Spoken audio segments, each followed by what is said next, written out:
Graça e paz, amados irmãos. Aqui quem fala é Márcia Carvalho, sua irmã em Cristo. E hoje eu venho trazer uma reflexão sobre o cuidado com a fala. Eu convido os irmãos a abrirem na palavra do Senhor em Provérbios 18, 20 e 21.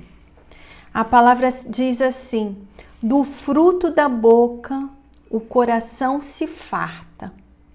A língua faz todo o corpo responsável pelas consequências de suas palavras. A língua tem o poder sobre a vida e sobre a morte.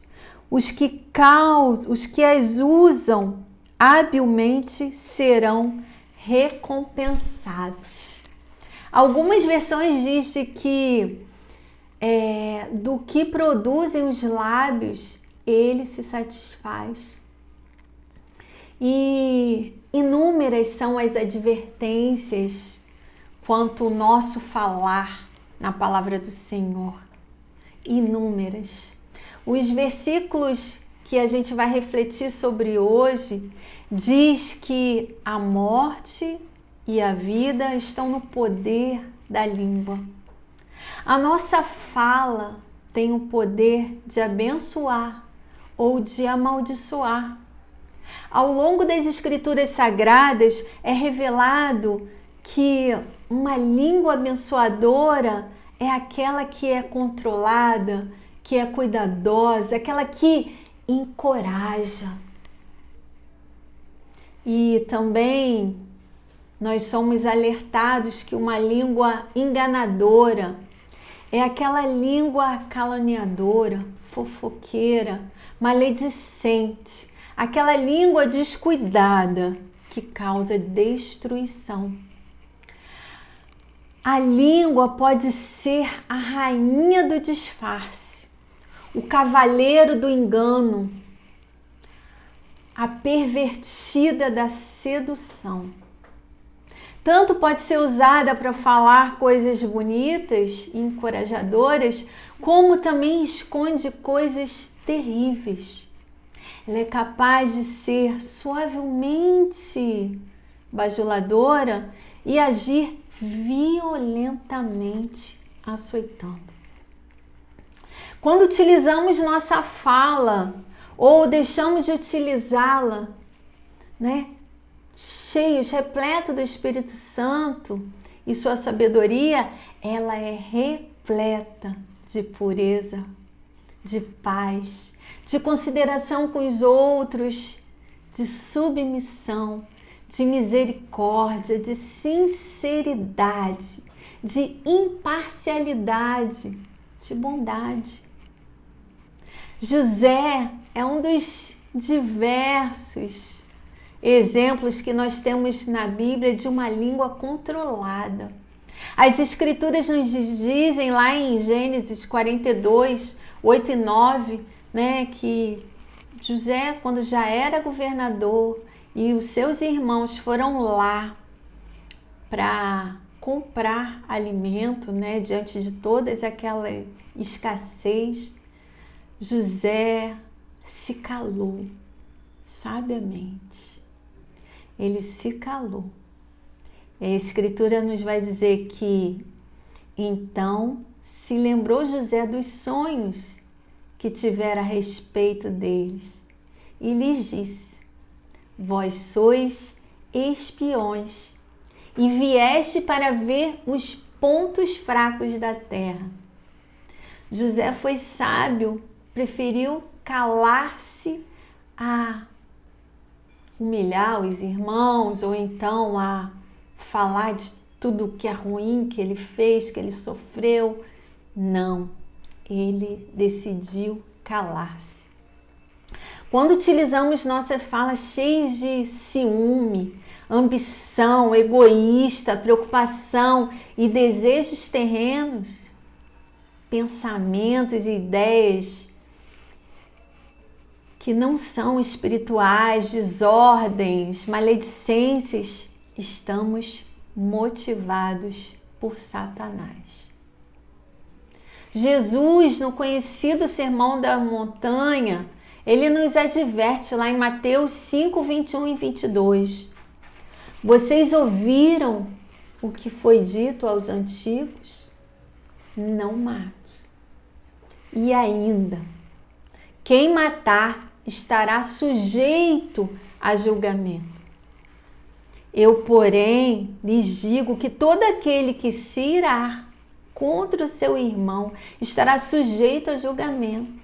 E quem insultar o seu irmão estará sujeito a julgamento do tribunal. A quem o chamar de tolo estará sujeito ao inferno de fogo. O que falamos, nós seremos julgados pelo que falamos. Jesus nos revela que a ofensa verbal, ela está no mesmo nível de assassinato. Em tempos de intensa exposição na rede social, precisamos redobrar nossa vigilância. Devemos pedir sabedoria do alto e prudência no nosso falar, no escrever, na nossa comunicação com o outro. Provérbios 10, 19 nos diz que quem fala demais acaba caindo em transgressão, mas quem controla a língua é sábio. Precisamos, meus irmãos, nos afastar dos assuntos polêmicos que só gera dissensão, discórdia e inimizade. Paulo, na segunda carta a Timóteo, falando dos males e da corrupção dos últimos dias, no capítulo 3, de 1 ao 6, ele vai alertar para Timóteo ficar longe de quem não tem controle. E isso é tão presente nas nossas vidas, tão real, essa advertência. Precisamos nos afastar de quem não tem controle. E o controle da língua também. O que pode parecer covardia para o mundo, para Deus, é bem-aventurança.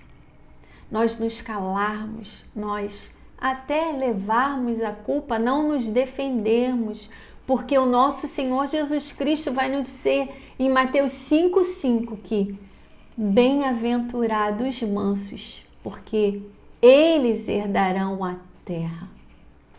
Em Mateus 23:12, Jesus falando aos escribas e fariseus do único que pode ser chamado de mestre e de pai, ele revela que o que a si mesmo se exalta será humilhado. E o que a si mesmo se humilha será exaltado. Quem realmente detém o conhecimento é comedido no falar. E quem possui entendimento demonstra alma tranquila. Não sou eu quem falo, está em Provérbios 17, 27. Paulo, na carta aos Efésios, os convoca para serem imitadores de Cristo, dizendo que eles são fruto da luz, lá no capítulo 5, e exorta no versículo 4 do capítulo 5, não usem linguagem grosseira, não digam coisas tolas nem indecentes, por isso não convém. Pelo contrário, digam palavras de ação de graças. Quem tem o Espírito Santo de Deus precisa buscar incessantemente pelo fruto. Mas o fruto do Espírito é amor, é alegria, é paz, é longanimidade, é benignidade, é bondade, fidelidade, mansidão, domínio próprio. Contra essas coisas não há lei. Já disse Paulo nas cartas aos Gálatas, no capítulo 5. Então, só teremos condições de darmos uma resposta branda para desviar o furor, conforme está escrito em Provérbios 15:1, se tivermos com o Espírito Santo repousado sobre nós. Caso contrário, meus irmãos, teremos uma palavra ríspida que irá despertar violência. Precisamos estar atentos para ouvir atentamente antes de responder, para não cometermos grandes tolices e nem passarmos vergonha, como diz Provérbios 18:13. Pois quem reflete antes de falar evita muitos dissabores e sofrimentos. Está lá em Provérbios 21:23. E para finalizar, meus irmãos, eu convido os irmãos a meditarem na palavra que se encontra em Tiago 3, do 1 ao 10. Tiago 3, do 1 ao 10. Vai dizer assim: caros irmãos, não vos torneis muito de vós mestres, porquanto sabeis que nós, o que ensinamos, seremos julgados com maior rigor. Afinal, todos tropeçamos de muitas maneiras. Se alguém não pecar no falar, tal pessoa é perfeita, sendo igualmente capaz de dominar o seu próprio corpo. Ora, se colocarmos um freio na boca dos cavalos para que nos obedeçam, também lhes dirigimos o corpo inteiro. Observai, por exemplo, os navios, embora sejam de grande porte e impelidos por fortes ventos, são dirigidos por um leme muito pequeno, de acordo com a vontade do piloto. Do mesmo modo, a língua é um pequeno órgão do corpo, no entanto, se vangloria de grandes realizações. Vede como um bosque imenso pode ser incendiado apenas por uma fagulha. Semelhante à língua é o fogo. É um mundo de iniquidade. A língua está localizada entre os órgãos do corpo e pode contaminar a pessoa por inteiro. E não somente põe completamente em chamas o curso da nossa existência, como acaba ela mesma incendiada pelo inferno.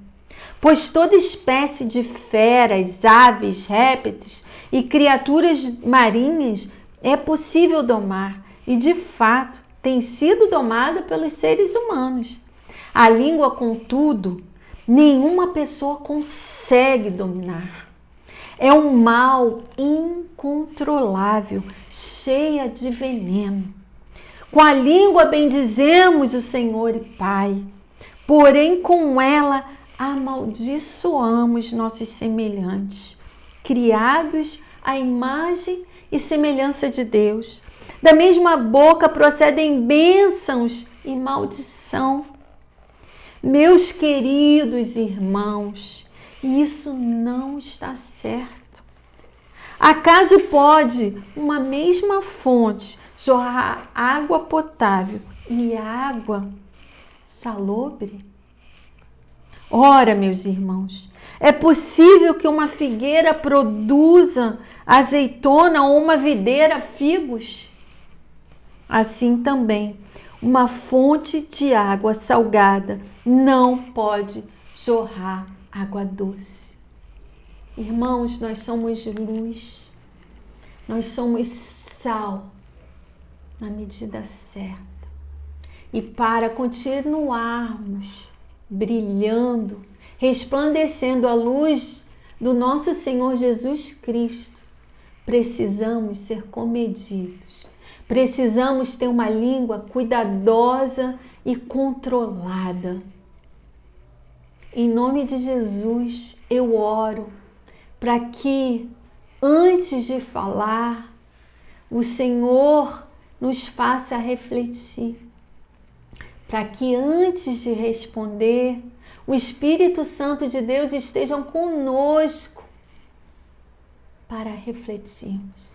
E que optemos por nos calar a nos defender. Em nome de Jesus, essa é minha oração.